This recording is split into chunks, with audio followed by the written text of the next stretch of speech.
Welcome to another Tuesday episode of World Traveler Cooking.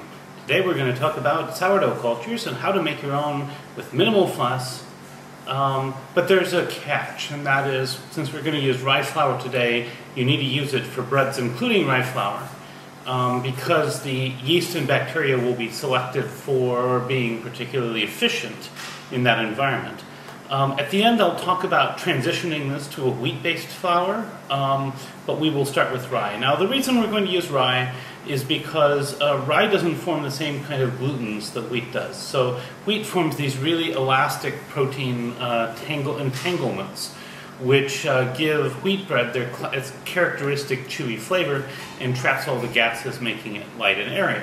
Rye doesn't do that. And as a result, if you just soak rye flour in water, it won't sort of gum up the way wheat flour does. So we're going to do a real simple sourdough starter here. This is a kind I've seen in Lithuanian cuisine, but it's very, very similar to the way we make Injera. I'm hoping to be able to show you some very specific things about sourdough cultures along the way, and because I think sometimes people assume that they get moldy when they don't. There's something that can look kind of like mold that can grow on the top that I'm pretty sure, based on all my observations, is probably a symbiotic colony of lactobacillus and yeast, and so it's actually an indication of very healthy sourdough culture rather than something that's gone bad. But we'll talk about all of that as we go forward. Basically, only ingredient we're going to use is water and rye flour, and we're going to go ahead and mix these together. A cup to a cup, so equal volumes, or if you do it by weight, it'll be like 140 grams of flour to 250 or so grams of water. So that's what we're going to use today. Let's get started. So I have my 142 or 141 grams of flour. I'm going to add 250 or so grams of water.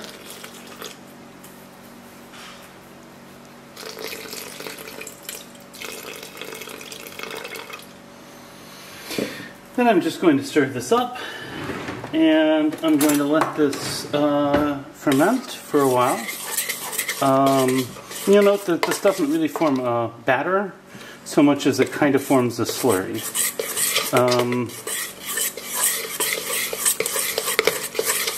And actually, and then basically we will let this sit, and over a period of time it will slowly become bubbly.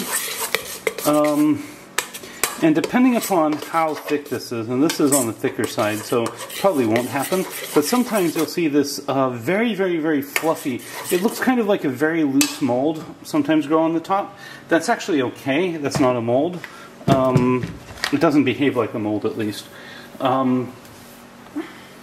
But we should, or sometimes it can kind of get a little powdery surface on the top. That's definitely not a mold, that's yeast. And the wild yeast in the air and the lactobacillus in the air will grow in here and culture this and give us a nice sourdough. So we'll be back. I recommend checking it every couple days, but eventually it will start to smell very, very, very much like a sourdough, and you can just basically start using it typically at about the 3-day mark. If you want to keep it much longer than 3 or 4 days, I strongly recommend putting it in the refrigerator. So, be back in a few days. So after a couple days, you can see it's starting to get bubbly, but we want this to go for quite a lot longer, so we're going to leave it for another day, maybe even 2, and then I'll be back, and I might actually think I'm going to make some bread out of this, but that won't be on this video. So this is what it looks like after 5 days. Now, normally it usually only takes 3 days, but this time it took longer. You'll see this layer of hooch developing on the top, this little sort of clear liquid, and you'll see bubbles on it. You can see that it is in fact bubbling, and if I smell it, it definitely smells like the yeast is growing. I'm just going to taste a little bit. It has a very nice strong acidity. And I can even taste the yeast. So this is where we want it to be. From here you can feed it. Now, if we want to make a white bread sourdough, we're going to have to feed this with 50% rye, 50% wheat for the next 2 times, and then you can go to straight wheat. But if we're just going to use this for rye bread, we can just use it as is. And so this is, in fact, what I'm going to do is I'm going to just use this to make a German rye bread. However, if you want to cross it, that's how to do it. So plan on making a couple of loaves of a rye bread, and then you can transition to making wheat bread. This is exactly what you want, though, for the Lithuanian sourdough rye that I covered before. At any rate, if you find this content interesting, please like, share, and subscribe. It's free to do, helps the channel grow, and I've included down below a list of places where you can support my work.